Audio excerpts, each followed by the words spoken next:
A pulse generator room, flyable banshees all throughout the level, and a healthy dose of cut dialogue. This is Halo Combat Evolved Restored, a video series and mod dedicated to analyzing and restoring all the cut content in Halo Combat Evolved. Everything that was left behind in the game's code or hinted at in various media, including beta builds and even commercials. And oh man, do we have an absolute classic on our hands, Assault on the Control Room. Chock full of awesome set pieces and iconic moments, it stands tall as one of the greatest levels of all time. It's probably no surprise then that this masterpiece took quite a lot of experimentation on Bungie's part to get it just right. I'm talking massive unused areas fully integrated into the mission structure with completely different story beats to go along with them. So without further ado, let's jump in.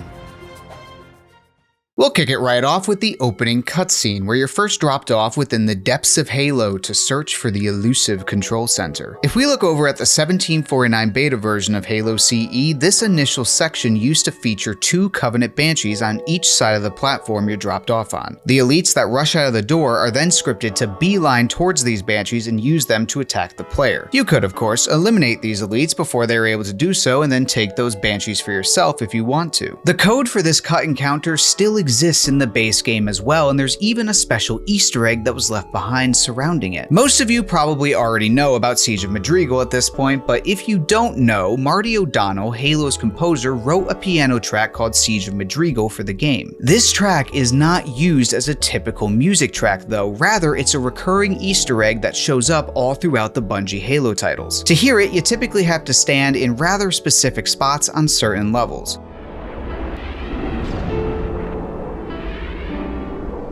This recurring Siege of Madrigal Easter egg first made its debut on this very level, Assault on the Control Room. The Madrigal spot that most people know about is towards the very end of this level though, which I'll get to later, but there is another less known spot right in this very room that many, if not most, don't even know about. And that's because it's in an extremely awkward place. It's about halfway down the starting shaft, right when you first start seeing all that weird gas. Getting down here requires either getting back into the Pelican and flipping it at the right time, which I really don't think was intentional, or acquiring a Banshee and somehow squeezing it back through the hallway, which also doesn't really seem that intentional. It's just a really obscure location, even by Bungie's standards. Which brings us back around to these cut Banshees in the opening area. I'm guessing they were cut sometime after this Madrigal spot was coded in, which would explain its odd location. So at first I went ahead and restored these Banshees wholesale, but then after looking at it further, it's just a little too easy, and it became quite obvious why this whole thing was cut. Due to their scripting, the elites just flat out ignore you, making them very easy targets, and even if they do manage to get away, having them in the Banshees just kind of ruins this whole initial section. None of this flows nearly as nicely as in retail, so I had to get a bit creative. Madrigal is technically an Easter egg. Easter eggs are supposed to be fun little non-obvious finds. So if Bungie were to keep this Banshee encounter, well, what if it were also to be an Easter egg? Bungie is iconic for these fun little side things in their levels too. Remember Halo 3's I Would Have Been Your Daddy's Skull, where you'd have to jump through all the ring holograms in a certain order to spawn it? This feels a lot more in line with what Bungie would have done had they left these Banshees in the game, and it finally explains why this Madrigal spot exists in the first place. There was always going to be a more direct way to get down here. If you'd like to know the exact criteria to get the Banshee to spawn in, first start up on Legendary and clear out the following room. You'll know you've cleared it out completely when you hear Cortana's dialogue. Then simply head back and the Banshee should spawn in. Something crazy, just enough to qualify as slightly hidden. Moving on now to the outside, we arrive at our very first bridge. It's out here that Fireteam Zulu makes their first contact. This is Fireteam Zulu requesting immediate assistance from any UNSC forces. Does anyone copy? Over. Fireteam Zulu, this is Cortana. Hold position. We're on our way.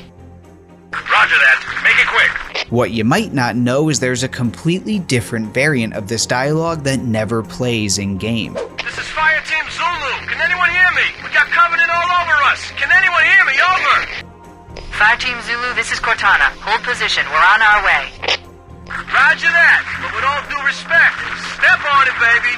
Instead of Sergeant Johnson addressing us, we have Mendoza doing the talking instead. This Mendoza variant never plays in the retail version due to how this particular AI conversation works under the hood. The dialogue lines aren't attached to any particular unit, so we'll always default to the very first variant, which just so happens to be the Johnson variant. For the restoration then, it made sense to have the Mendoza variant play on Heroic and Legendary, and still leave the original Johnson take for Easy and Normal, and even Split to give some variety. Next up, we have the Banshee that spawns in to attack the player exclusively on Heroic and Legendary. The Banshee only appearing on the harder difficulties is actually unique to the retail version. The 1749 beta build, for example, has the Banshee always spawning in regardless of difficulty. However, there's something else that never made the cut on either version. Within the game's data lies a scripted path the Banshee would take prior to focusing fire on the player. At first glance, it was hard to tell what exactly this path would do, but after restoring it very clearly shows the Banshee following and firing upon Fireteam Zulu's Pelican as it makes its way towards the LZ. After this scripted path completes, it then focuses on you, the player. To be honest, I'm not really sure why they cut this. It makes a lot more sense and also better implies how that Pelican would wound up shot down further along this first outside portion. It also adds a lot of flavor and better prepares the player for the mayhem that's about to ensue. Oh, and speaking of mayhem, okay, I swear I have more sophisticated reasons for this beyond just explosions are cool. This is actually from a commercial. It's overpowered, and they've got you cornered. That's when you realize your last best hope is you. Yeah, this commercial shows Chief on this very bridge posing for a sick action shot with two pelicans that are literally shooting at him, just kind of rude. Honestly, this is just too cool not to bring over in some form, so I added back the explosions. They're from the commercial. By the way, this is the most 2000s commercial I think I've ever seen. Halo, combat evolved, rated M for mature. Anyway, let's move on inside from this first bridge. Once you make your way to this elevator and start taking it down, we have even more cut dialogue that would play once you make it to the bottom. Cortana, I don't want to be a pain in the ass or anything, but we need some help down here. Where's the reinforcements? We read you, Fireteam Zulu. On our way. We should hurry, they can't hold out much longer. This is the Mendoza variant, but just like on the bridge, and for the same exact reasons, we also have a Sergeant Johnson variant that would never play if this wasn't cut. Cortana, this is Fireteam Zulu. We've got a situation here. What's your ETA? In keeping consistency with the bridge dialogue, Mendoza's variant will play on Heroic and Legendary, with Johnson being the one to chime in on Easy and Normal. Makes the most sense here. Also, and I know I'm the only one that will care about this, the dialogue is synced up all nice with the music drop too. We read you, Fireteam Zulu. On our way. We should hurry, they can't hold out much longer. And now we make our way back outside to greet those Marine friends of ours. Party Crashers, squad! Covenant dropship, headed this way! Covenant dropships, you say? Interesting. Sure enough, I then found some unused code that would spawn in a couple dropships, one carrying a Wraith and another carrying Ghosts in a turret. Taking an initial look at these restored dropships, and honestly, they are just way too unfinished. Clearly just a placeholder. They start high up in the sky and just slowly come down. Emphasis on slowly. Kinda breaks the illusion a little bit when you see it. And so began what would quickly become the worst thing I've ever done in my entire life. First, some background. Almost every single walking animation, driving animation, the whole 343 reveal thing, all of those cinematic elements, it's mostly done using pre-recorded inputs. In other words, a Bungie developer, usually Staten, would manually record the inputs to a particular action, and then what you see in-game is those exact same inputs replayed back. So these particular shitty dropship animations were done by teleporting a spirit to this flag way up in the air and then recording a crouch input for a really long time. Problem is, it doesn't look good and there's no way Bungie would have left it in this way. So I figured, well, I'll just record my own custom inputs, make it all nice and polished just like Bungie's other dropship encounters. How hard can it be?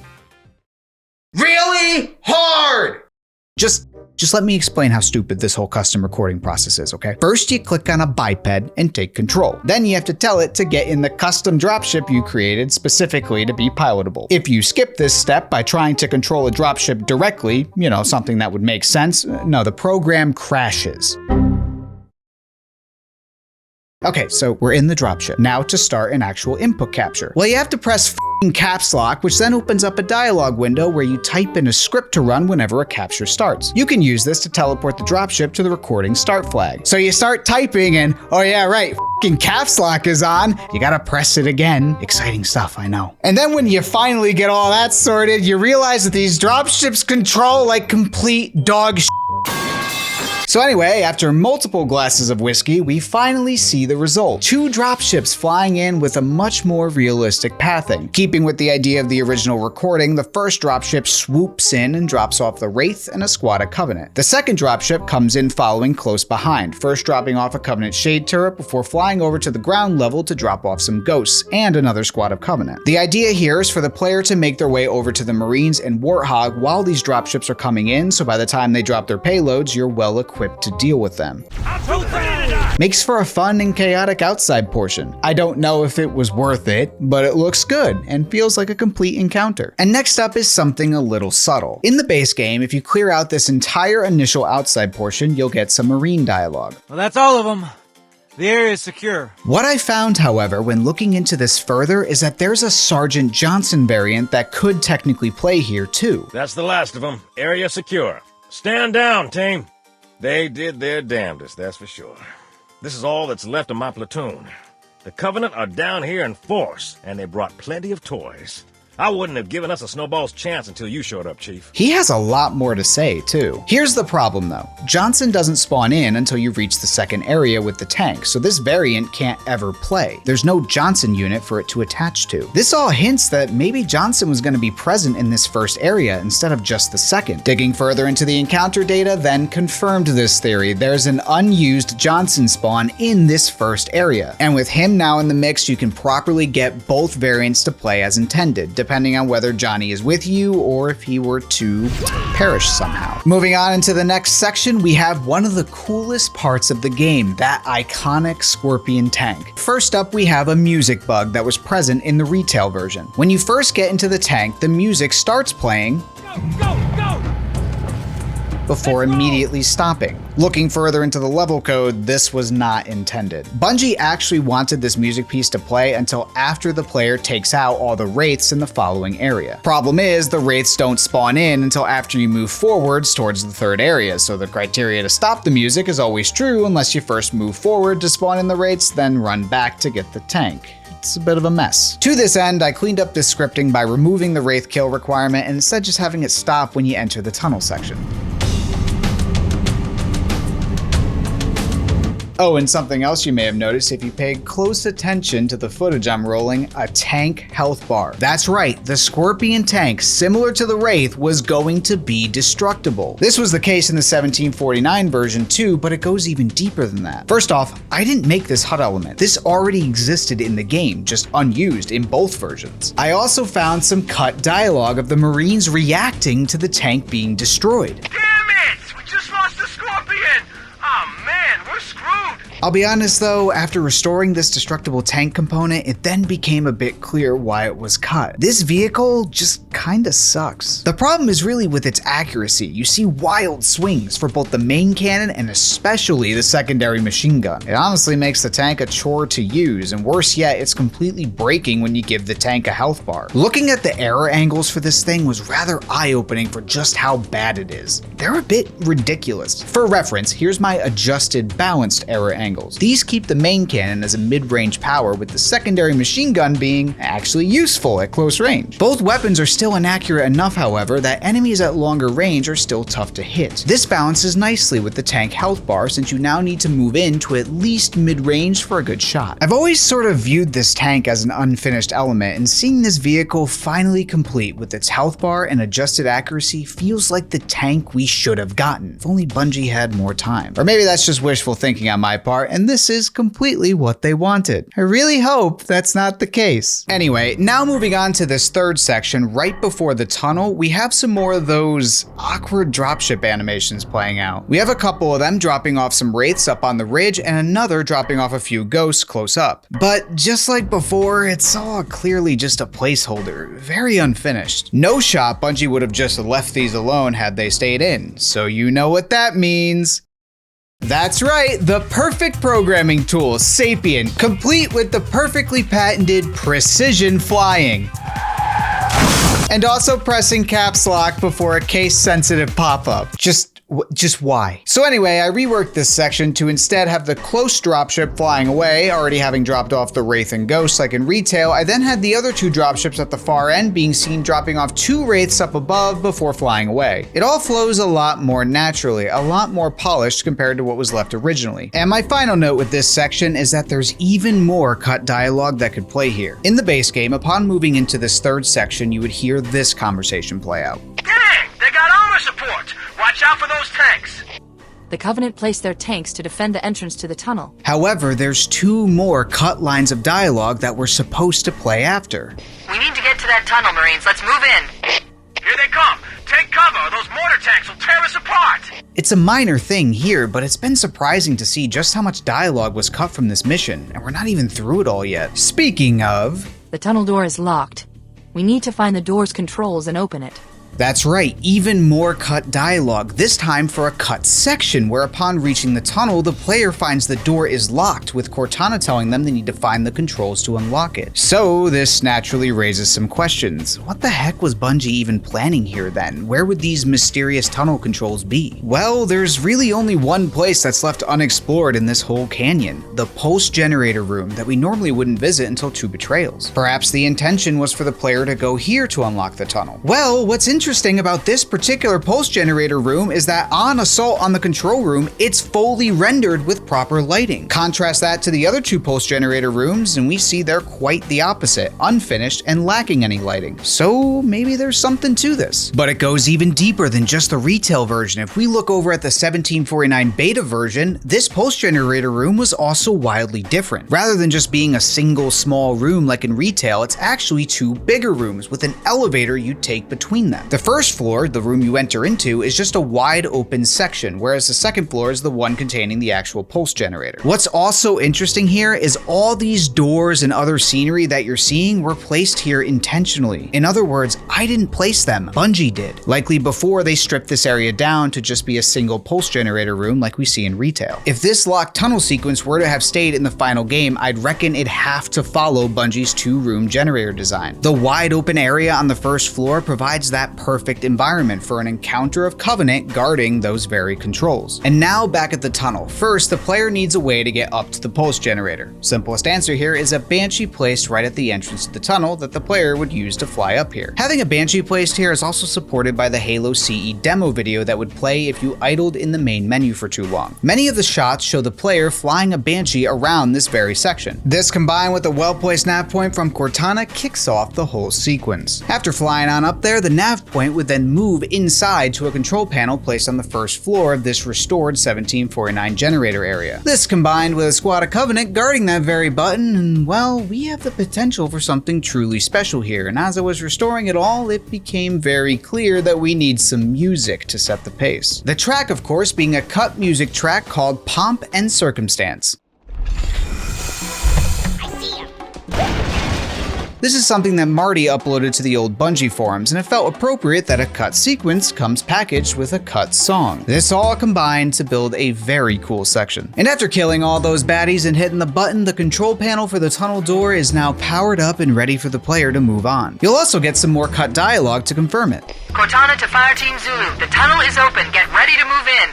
But we're not quite done here yet. You might notice some more spawns at the far end of the room, and if you choose to investigate further, you'll see some jackals guarding a hallway leading to that elevator I mentioned earlier. This is completely optional, but you can go up to the second floor and check out the pulse generator if you want to, and if you do, you'll get even more cut dialogue talking about it. Analyzing. If Halo is a weapon, this entire valley must be the firing mechanism. This cut dialogue piece really ties it all together, and it's a shame we never got to see something like this realized in the final game. It feels so special.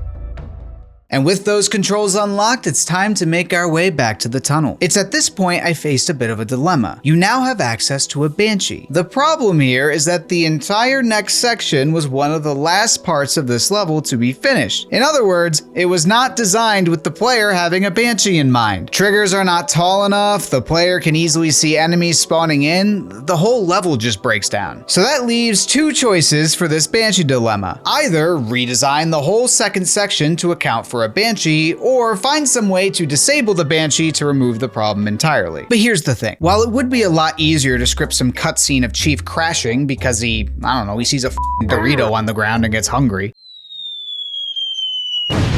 I absolutely hate the idea of some lazy performative gimmick like this. Halo is at its best when it gives the player the freedom and agency to do whatever the heck you want. It's the centerpiece of Bungie's whole design philosophy. So, because I hate myself, I reworked the entire second half of this section to account for the Banshee. Most of that effort was spent reworking spawn timings and making certain encounters like the Marine running from hunters completely optional. It also meant I had to make all these progression triggers really tall. But it all works and provides a different type of experience playing through this way. Anyway, back to this tunnel. Taking the tank or the Banshee with you, there's not much else to this section beyond an additional enemy spawn that was cut. When you open the door at the far end of the tunnel, there was going to be a squad of Covenant waiting for you on the other side. It's a minor thing, but kinda cool.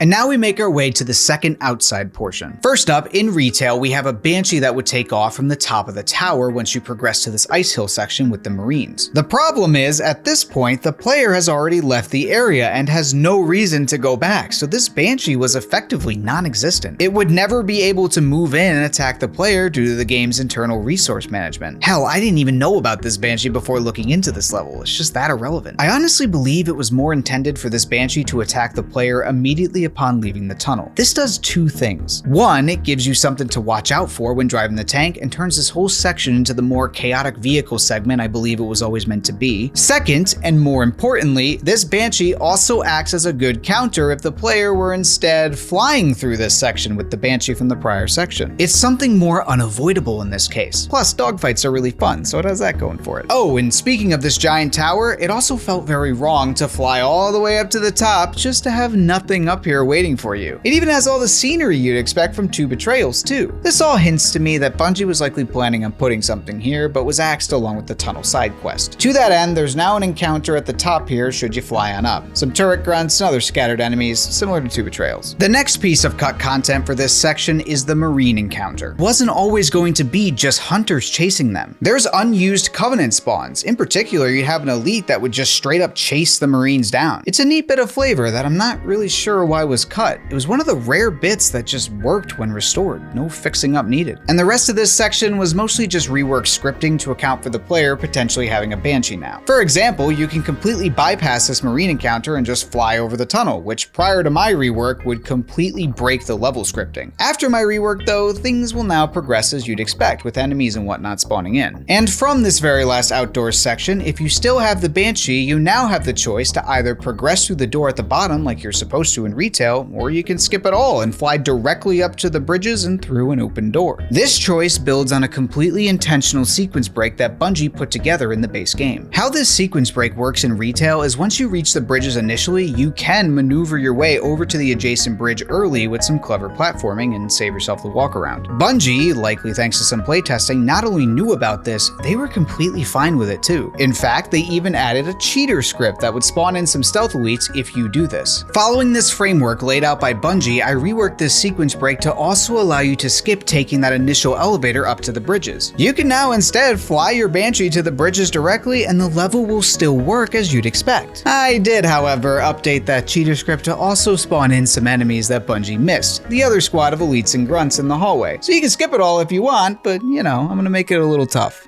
We now move on to our final section of the level, the Control Room Pyramid, or Ziggurat as Bungie called it in the level scripts, which is apparently a type of massive structure built in ancient Mesopotamia.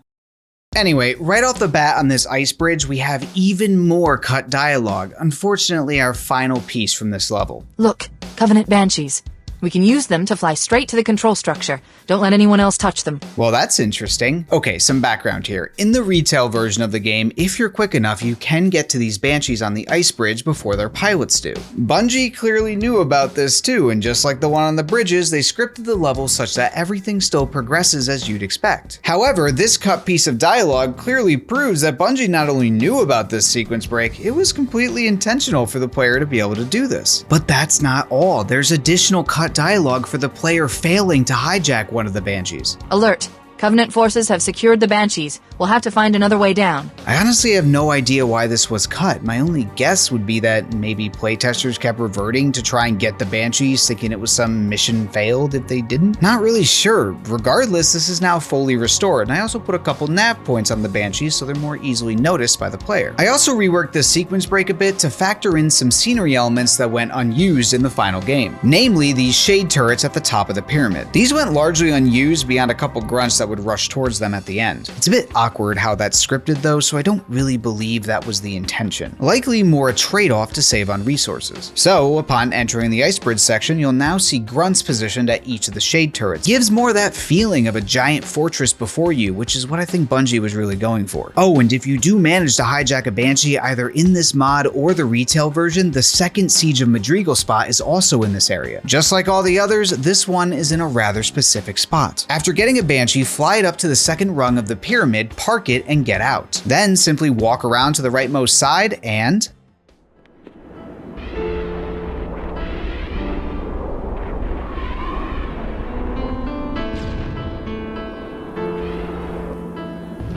This is definitely the more universally known about Easter egg. It's really just the tunnel one that's super obscure. Moving on now to the ground level of this section if you go down the normal way. This area was originally going to have a lot more enemies involved. First off, we have a third ghost pilot in this initial section along with the ones at the far end. Next up, we have a couple shade turrets at the very bottom of the pyramid on both sides. These would be piloted by grunts as you enter the area and shoot at you as you make your way up. And finally, we have a squad of Covenant surrounding the Wraith that would provide ground support against the player. My only guess as to why all these spawns were cut is the encounter just got too big and stressed the rather limited resources of the Xbox. And I'm sorry to say, but that's it. That's all the cut content in Assault on the Control Room. I was hoping for some goodies in the final cutscene, but I didn't find anything in particular that made sense to restore. There was some leftover code featuring 1749's interesting camera angles. And look, I know some of you may be preferring this version, but I am making an executive decision here. I'm not restoring the camera angles, as hilarious as they are. Buried in this ring, something horrible. There's better stuff over on High-Speed Halo's Wayback Machine anyway, if you have no self-pity. Before wrapping things up here, I also want to mention that 1749 and a little of retail also hinted at some more engineer spawns all throughout the level. These spawns would linger around quite a few rooms as you progress through. Similar to Silent Cartographer, I took their more passive ODST interpretation and mostly just had them flying around looking at some nice architecture. In addition to the engineers, there's also a few additional Covenant spawns scattered throughout the level that I didn't mention. Another thing of note is the title of this level. In the 1749 beta version, this level was not called Assault on the Control Room, rather it was called Fortress World instead, which references the ending cutscene. Yes, the Forerunner built this place, what they called a fortress world, in order to... Kind of a neat thing that really ties this whole thing together. Finally, I have a little tidbit that many people don't know about. You might remember this song that plays in the Hunter Room before the Ice Bridge section.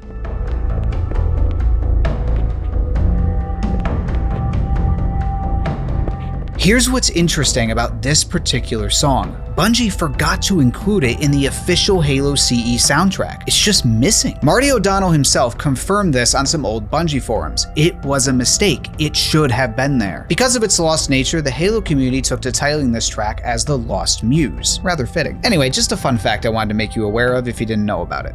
I do have one quick additional note about the recent restorations to 343 Guilty Spark. I received a lot of feedback that the nav point placed on the elevator does not make sense, the primary reason being Chief does not have Cortana with him at this point in the game and she's the one that places them. After thinking through it more, I ultimately agree with this, so I went ahead and removed the nav point. If you get a bit lost, well, it was probably Bungie's intention anyway. That's all I got for you on this one. Mod is up on the workshop if you want to experience all this cool stuff for yourself. I also host votes on my channel page where you can vote for which level I do next. So if you have any strong opinions here, make sure to subscribe so you don't miss them. Oh, and if you're watching this and happen to be a 343 developer, can you fix this? Please?